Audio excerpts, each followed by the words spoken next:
Hello నమస్తే, welcome to our channel. నేను హిమ.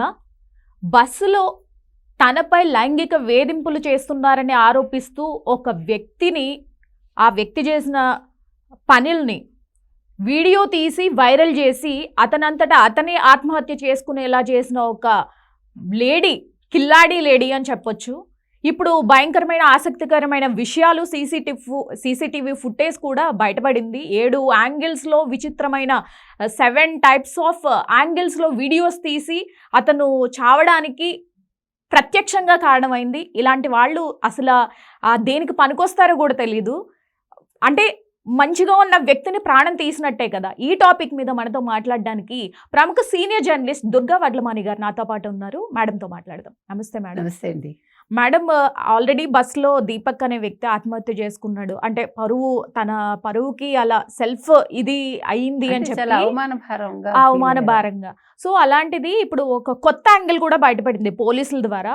7 types of angles లో ఆవిడ అంటే కావాలనే చేసింది అని చెప్పి బయటపడింది. సో దానికి ఏం చెప్తారు? అసలు ఎలా చూడొచ్చు ఈ విషయాన్ని? అంటే ఇటీవలి కాలంలో మనకి సోషల్ మీడియా వల్ల జరుగుతున్న ఒక దుష్పరిణామాల్లో ఇది చాలా ముందుంటుంది ఈ అంశం. ఎందుకంటే మీరు గొప్పవాళ్ళు అవ్వాలని చెప్పి ఒక అమాయకుడిని బలి చేయటం అనేది. ఇప్పుడు అమ్మాయికి అన్యాయం జరిగితే ఏ రకంగా స్పందిస్తామో అబ్బాయికి అన్యాయం జరిగినా అలాగే స్పందించాలి. ఇవాళ మీరు షిమ్జితా ముస్తఫా ఆవిడ గ్రాడ్యుయేషన్ చేశారు. అసిస్టెంట్ ప్రొఫెసర్గా కూడా ఆవిడ జాయిన్ అవటానికి ఏమంటారు అర్హతలు సాధించింది. ఆవిడ సైకియాట్రిస్ట్గా పనిచేస్తున్నారని మనం విన్నాం. సైకాలజీ తెలుసు అని చెప్పింది, మనకు తెలియదు. సో ఆవిడ 7 రకాలుగా తన ఫోన్లో ఈ విషయాన్ని చిత్రీకరించింది. అయితే అక్కడ అసలు మీరు కనుక వీడియో కనుక చూస్తుంటారు, మీరు చూస్తే అబ్బాయి ఫస్ట్ పొరపాటుగా తగిలింది ఇది ఎల్బో ఆవిడది. అతను పక్కకి వెళ్ళిపోయాడు. ఇవిడు మళ్ళా ముందుకెళ్ళింది, మళ్ళా పక్కకి వెళ్ళాడు, మళ్ళా ముందుకెళ్ళింది. ఇక్కడ కంప్లీట్గా తప్పు అమ్మాయిదే. అంతేకాకుండా మీరు అన్నట్టుగా బస్సులో ఉండే సీసీటీవీని పరిశీలిస్తే ఫుటేజ్ని 7 రకాలుగా తీసి ఆవిడ ఇన్స్టాగ్రామ్లో, ఫేస్బుక్లో ఇలాగా డిఫరెంట్ ప్లాట్ఫామ్స్లో పోస్ట్ చేసింది. తర్వాత ఆవిడ ఈ సంఘటన జరిగిన వయన్మార్ ఆ జిల్లా పోలీస్ స్టేషన్లో కానీ, వయన్మార్ ప్రాంత పోలీస్ స్టేషన్లో కానీ, వడకర పోలీస్ స్టేషన్లో, అంటే తన ఊరు తను ఎక్కడుంటుందో అక్కడ కానీ ఆవిడ ఎటువంటి కంప్లైంట్ ఇవ్వలేదు. ఆ తర్వాత బస్సు దిగాక ఇద్దరు ఎవరి దారిన వాళ్ళు వెళ్ళిపోయారు. నిజంగా గొడవ జరిగితే అనుకుందాము, నిజంగా అబ్బాయి తప్పుగా బిహేవ్ చేస్తుంటే బస్సులోనే ఆవిడ గొడవ పెట్టుకునేది, వెంటనే 4 పీకేది కదా, ఈదవడ అదవడ వాయించేది కదా. అంటే ఆవిడ కావాలని చేసింది. ఇప్పుడు నేను చెప్తున్నది ఏంటంటే, ఒక ఇన్సిడెంట్ జరగగానే సోషల్ మీడియాలో ఏదైనా పోస్ట్ వస్తే మనలాంటి వాళ్ళం కూడా మనం వెంటనే నెగిటివ్ కమెంట్స్ పెట్టేయకుండా ఒక వ్యక్తి ఆత్మహత్య చేసుకునేలాగా మనం ప్రేరేపించకూడదు. అది నేను చెప్తున్నా.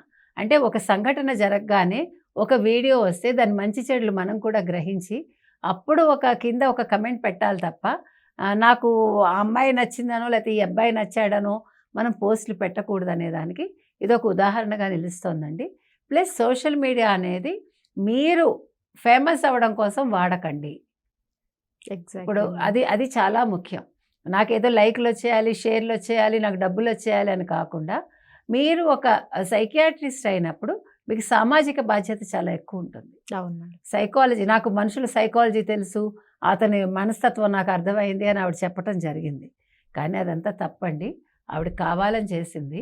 దీని మీద మీరు మతాన్ని తీసుకురావద్దు, కులాన్ని తీసుకురావద్దు. ఈ మధ్యకాలంలో ఇది కూడా చాలా అలవాటు అయిపోయింది. నేను బీసీ అనో, నేను ఎస్సీ అనో, నేను ఎస్టీ అనో, లేకపోతే నేను మైనార్టీ అనో. ఐఎమ్ సారీ, తప్పు చేసినప్పుడు ఎవరికి కూడా కులం, మతం లేకపోతే మరొకటి ఉండదు. వాళ్ళు ఒక మనిషిగా తప్పు చేస్తారు.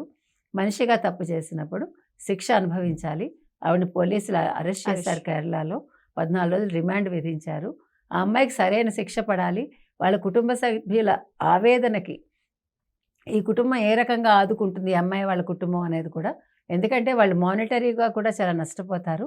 ఆ విషయాన్ని కూడా పోలీసులు పరిగణనలోకి తీసుకోవాలి. ఏదైనా వీడియో వచ్చినా అది కామెంట్స్ పెట్టే ముందు ఒకసారి మనము ఆలోచించాలండి. ఒకసారి. Thank you so much madam. Thank you.